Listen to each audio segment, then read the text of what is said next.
Hi, welcome. It's Wednesday, February 8th, and today we kind of continue with the Book of the Covenant with all of the laws and rules and ordinances.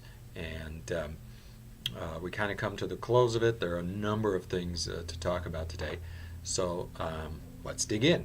First of all, in these chapters, there were really six areas that were focused upon, and they had to do with seduction, capital offense, relationships to others, duties to God, justice for all, and the Sabbath and other sacred feasts. And so we have this whole list of rules and laws that God gives.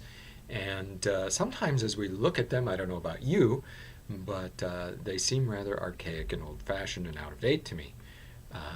But of course, we have to remember that those were very different times that the Israelites were living in. And many of the things that we just take for granted and they're already set up for us today weren't there for them.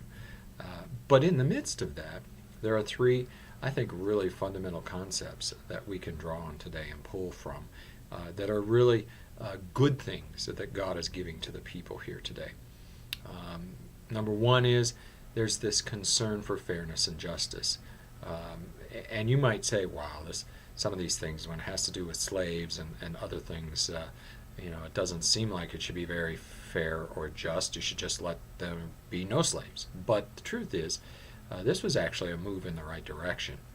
There had not really been any rules regarding slavery, and this offered a sense of let's take care of those who are slaves, those who are servants and workers. Let's see if we can't exercise justice on the behalf of others. And what I find interesting too today is that we think, well, this focus on fairness and justice, they clearly had a hard time of it, and the reality is, even if you look around us today, I would submit that we seem to have a real hard time with fairness and justice and executing it today, even in our communities. Rarely do you see everything end up fairly or justly. In fact, most of the times when people speak about something being fair, they're really focused on what would be fair to them and not really thinking about the fact that what's fair for them usually means that it's probably not fair for someone else. Same thing with justice. It's very difficult. If you look at our justice system, our court system, all of the regulations, all of the trials, all of the rules related to that, the lawyers and attorneys, it's very difficult to execute fairness and justice with some of all the minute struggles and problems and differences that arise in interactions between people. The second thing, besides fairness and justice, is a compassion for the poor and the oppressed is outlined in these areas, in these laws. And that's also really something that had never been highlighted very much, and is also something that Jesus paid close attention to, and that God certainly would have us pay close attention to. It was the importance of not just talking about caring for others and ministering to others, but actually doing it.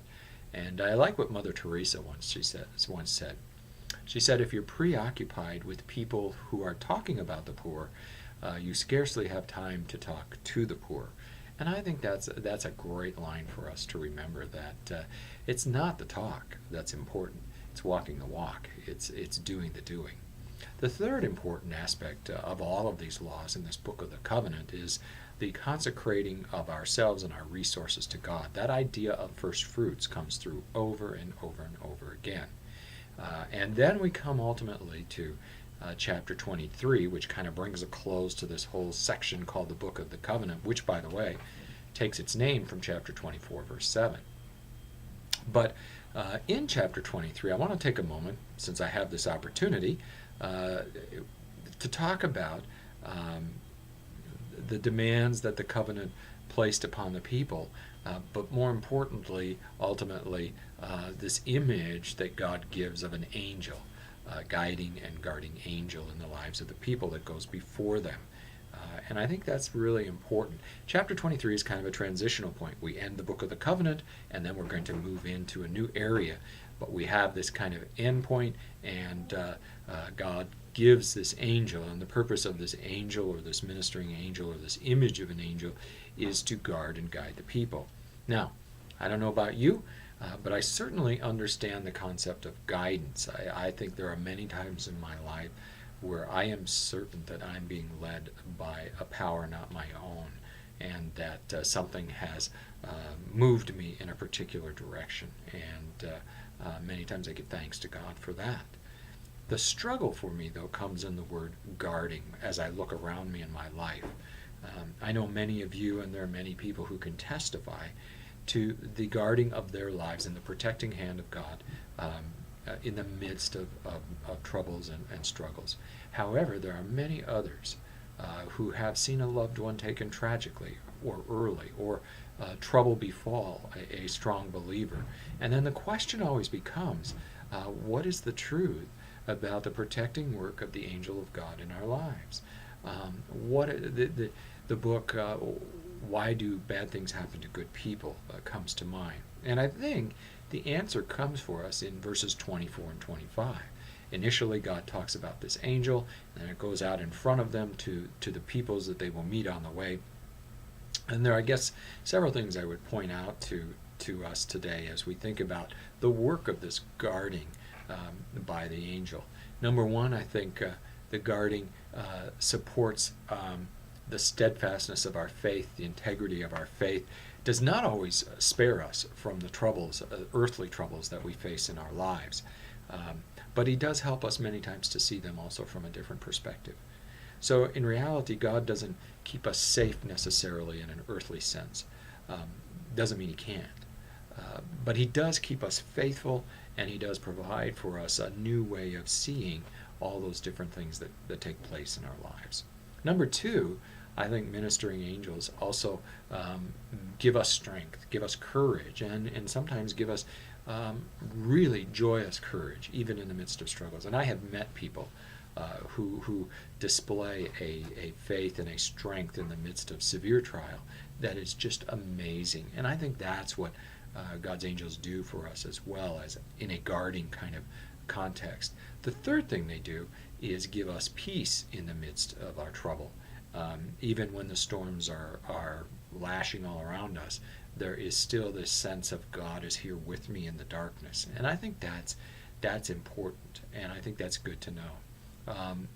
Now, truth be told, like you, I probably, if I had my druthers, would rather have God just take me away from all the trouble. But that's not going to happen. And many times as I objectively look at it, those troubles, those struggles in my life make me stronger in the end. What I am really thankful about is that in the midst of them, he keeps me close to him. He is there. He has gone on ahead of me, and even in the darkness, I know he is there, which means then that I am able to withstand that darkness. And so I think that we can remember today, number one, yes, God does guide us. He promised to guide his people. He also guards us. He guards us spiritually. He guards our faith, so that if we keep him there in front of us and first in our lives, he will be with us, and he will carry us through to the end of our earthly life, whenever that may be, and ultimately through that doorway into eternity.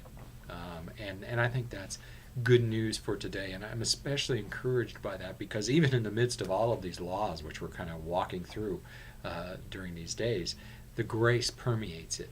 The grace of God is all about the fact that we can now dig in and go after following those laws with all the excitement and joy, realizing that when we stumble, when we fall, God has forgiven us through Jesus Christ, and that gives us great courage and strength and joy in the midst of this. He has provided his ministering angels to guard and keep us, and that's good news for today and every day.